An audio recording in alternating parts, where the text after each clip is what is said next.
If it's not clear by now, I am learning as I go a lot. I'm figuring stuff out, stumbling on my words, stumbling on processes, stumbling on technology, presentation, all sorts of things, learning as I'm going. This is not necessarily a pretty endeavor.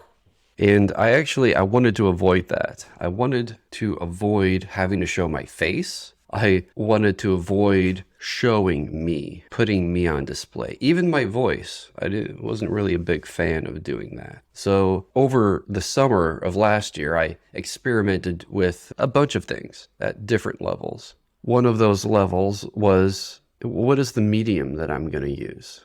And I went to Substack at first. I wanted to just write stuff.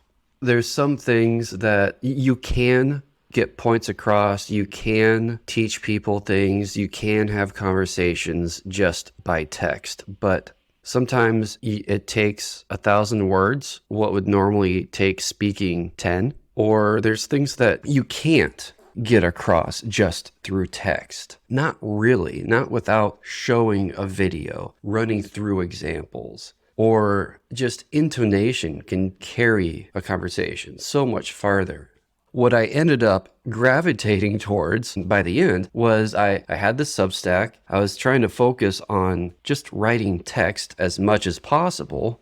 But I realized there were weak points in that, and there were things that I wanted to do and wanted to say, wanted to really go deeper on some things.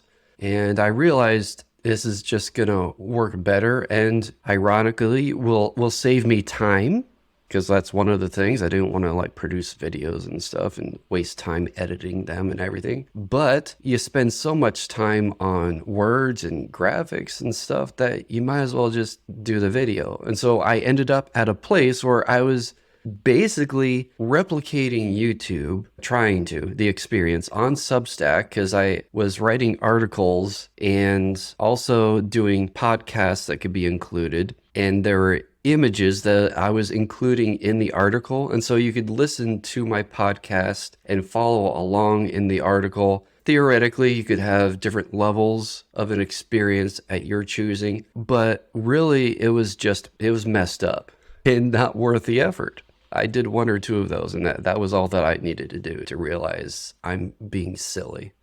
So I just decided a couple months later, once I knew what path I wanted to go on with my business, generally, I decided, okay, fuck it, I'm doing YouTube.